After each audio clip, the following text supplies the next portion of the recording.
Hello everybody and welcome to our pizza making tutorial. I'm going to go through some quick and easy steps to follow just to help you on your way in terms of getting your pizzas made, and I hope you enjoy the process. Most importantly, I hope you enjoy the food when you've finished it. Thanks for tuning in, and this is what we need to do first. First thing that we're going to do, I've got my ingredients kind of for the dough here ready to go. We're going to weigh out 500 ml of water to start off with. And the water's warm, not hot, not cold, but somewhere in the middle, which just helps to activate the yeast and get it going nice and quickly. And it doesn't have to be absolutely perfect. So we're going to have 500 milliliters of that. We want 2 of your 7-gram sachets of yeast. Now I've got a big bag here just because I've been doing lots of other baking, so that's 14 grams that I'm going to pour in there. 7, 8.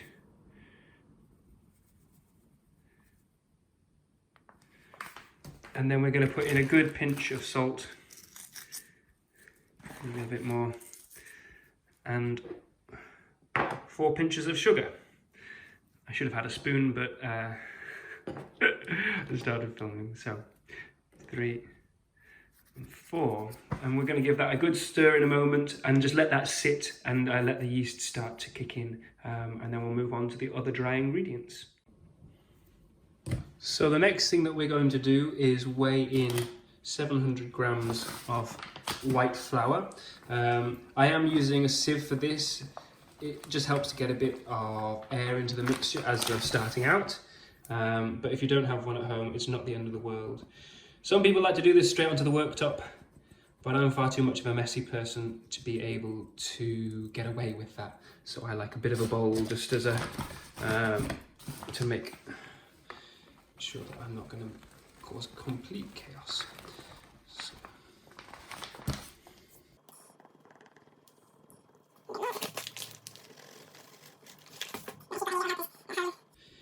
This is a great opportunity for them to get involved with cooking because it makes loads of mess and it's loads of fun.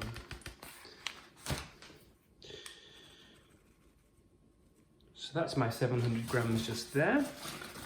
Now what you're going to do, using a fork or a spoon, you want to make a hole in the middle of your flour mountain. And that's just going to be where you pour in your yeast mix, which we can probably do just now. So as you can see, that's got nice and frothy. That means the yeast is doing its thing and it's starting to activate, which will be how our bread, our pizza dough gets nice and bouncy. So I'm using a fork to get things going, only because it's very messy to start off with.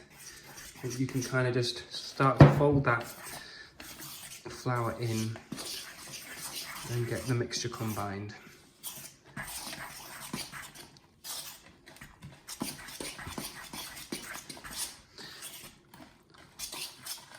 There will come a point where you're going to have to get involved with your hands in there, but I just like to get some of the first early mess out of the way before going in with my fingers.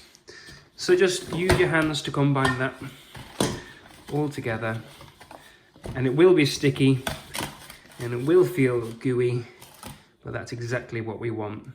And if it's a bit too much to handle, you can always dab your hand into the flour bag and get a bit more flour to help kind of as you combine your ingredients. I'm just going to do that now. And the good thing about making pizza dough or bread is that actually if you get your dough right, it should kind of start to clean itself up and pick up the materials from the bowl. So now what I'm going to do, I'm just going to switch to the table, because now the next thing we need to do is to knead this. So the next thing that we're going to do is just to knead the bread so that it gets nice and bouncy. And as you can see, I've put flour on the table first to stop it from sticking, but really all those little bits that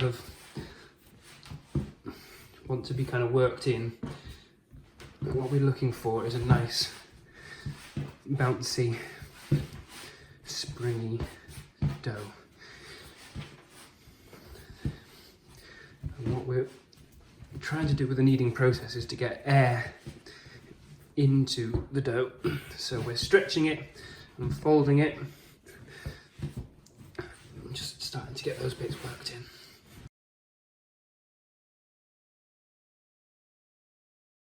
And as you can see, my workspace is actually starting to clear itself up, which I love. And that's just the bread dough starting to pick up all those little bits of flour. And as you can see, the dough's already starting to fill itself back up when I pop a hole in it, so that's good. It's all heading in the right direction. And then what we're going to do, I've already sprinkled a bit of flour into the bottom of my bowl, which we mixed in. I'm just going to pop the ball in there. Just give that a roll around on the flour so that it's not, when it starts to stretch and warm up, it's not going to get too stuck to the bowl. Another good thing is you can use that flour to clean your hands off. And kind of just let those bits drop into the bowl as well. And then you're going to get a damp cloth or a tea towel and just cover that bowl up for about an hour and a half. You can pop it next to a radiator, you can put it next to the boiler, or just in a nice warm room. So whilst we're waiting for our pizza dough to rise, we may as well get on with making the toppings. This is based on the ingredients that we managed to grow in the hub grounds this year. So we've got some courgettes, some onions and some cherry tomatoes that we're going to chop up, chuck in the oven and roast for a little while, just so that we get that really nice rich combined flavours when it comes to cooking our pizzas at the end. So I'm going to just show you what you need to do in terms of prepping those bits together and how to get them in the oven whilst you're waiting. So having just got rid of the top and the tail of your courgette, you're going to keep the whole thing complete like that, and we're just going to slice it into coins about 1 centimetre to 1.5 centimetres thick. Again, this is another great job that your children can help out with if you've got them around, because you don't need the sharpest of knives to be able to get through a courgette. So that's that. And then you've got onions that you obviously need to peel first, so I'm just going to, again, take the tops and the bottoms off.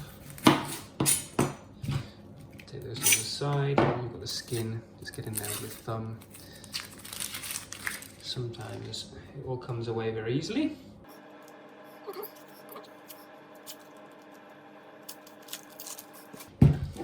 So you want to get these sliced nice and thinly, and what I do is I chop it in half like that, and then just keeping your fingers clear, run from top to bottom. To make a bit of room, I'm just going to show you, we're going to pop those all in a roasting tray together. So just gather up your courgettes, lay them down on the bottom. You take your onion and you can sprinkle those, just breaking them apart a little bit on top.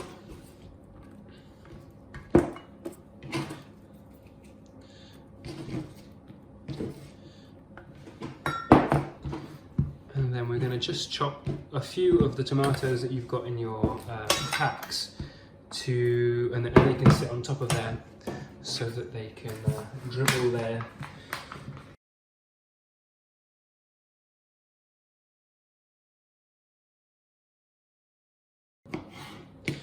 So just give that a little shake, and then you're going to get a sprinkle of salt and just kind of give it a good sprinkle over. Same with some pepper.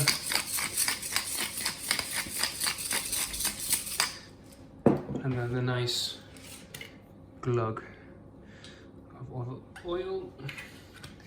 I'm actually going to chuck in a couple of extra, I've got some cloves of garlic here. You don't even need to take them out the skin, you can just pop them on top and they will contribute their flavours to what's going on there. And I'm going to pop that, just turn around here, I'm going to pop that into the oven. The oven's at 200 degrees and we're going to go put them in there for about 20-30 minutes.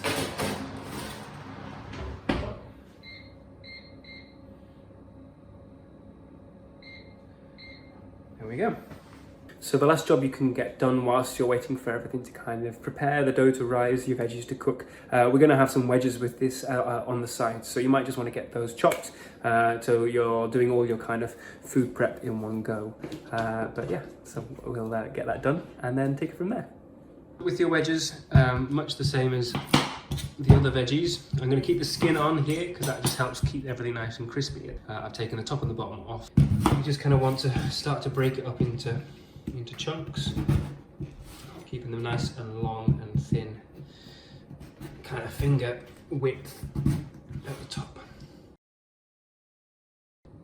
So as you can see, I've got those coated with a bit of paprika. I put a little bit of chili powder on mine as well because I like a bit of heat.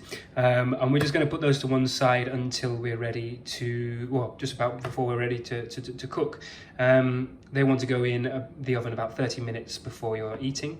And so that's about 20 minutes before your pizza goes. So the next thing to do is probably to get the washing up done. And then we'll pick things up again when the dough's ready to prepare. Okay.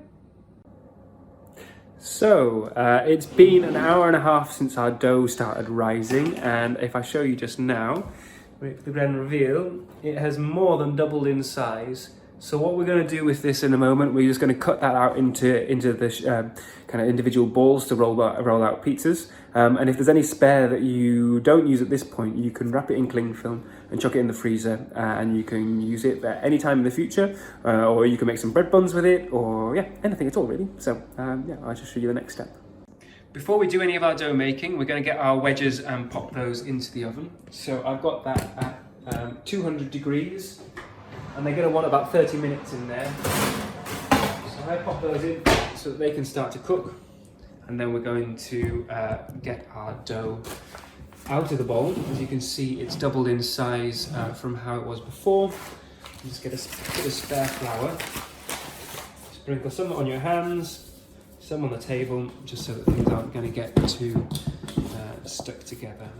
And really, the first thing we want to do is just to knock all that air that comes out of the dough once it's risen. Okay, that's called knocking back for obvious reasons.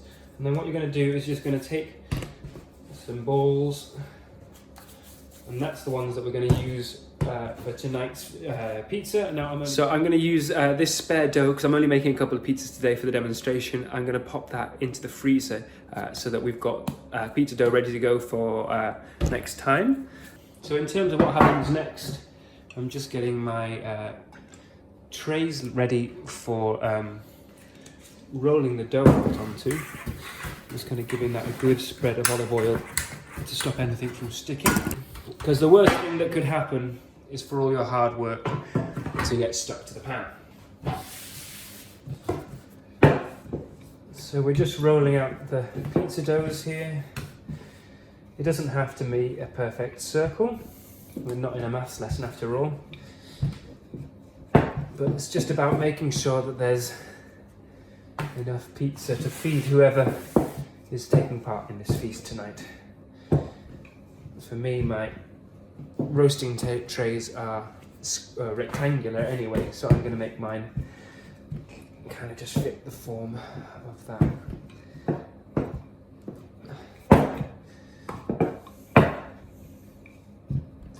So that's looking good to me. Just scoop that up.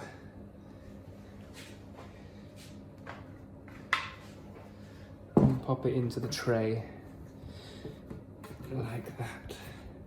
Now this is where you get your creative juices going, and you can add your toppings.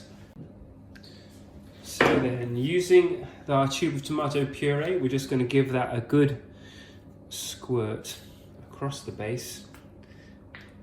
And you can use the back of a spoon or a spatula like I've got, just to spread that across the dough. How much of a crust you choose to leave is up to you, but I like to go pretty close up to the edges.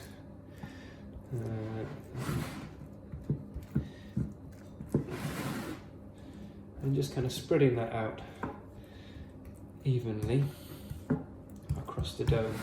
Now we've got our roasted vegetables that came out of the oven a bit over an hour ago. So that's onions, courgettes and tomatoes. I'm just gonna sprinkle across there. And I mean, it's already looking pretty tasty as far as I'm concerned. And just making sure not to completely smother the pizza topping. Next up, I've got some Serrano ham here. You might have some salami or chorizo in your packs.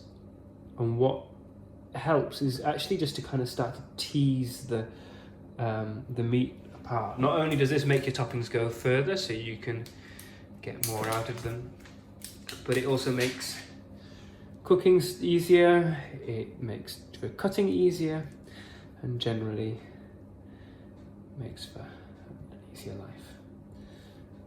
And I've got a few little extras here. So I've got a few olives. If you're not a fan, that's not a problem. So I'm just going to sprinkle a few of those on. And then lastly, top with some cheese. Now I've got cheddar here. You might have mozzarella in your pack. You might have something else in the fridge at home that you wanted to try adding on. By all means, this is your chance to experiment.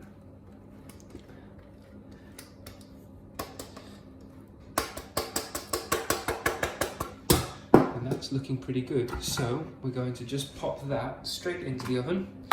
It can go in with your wedges, and it wants to cook for about 15-20 minutes. So let's see what that looks like on the other side.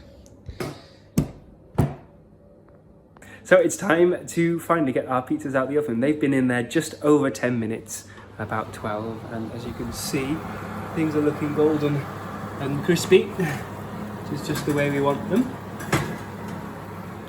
So I'll park that down on the worktop there, and our wedges that we put in earlier, they've had about 30 minutes, so they went in just ahead of the pizza.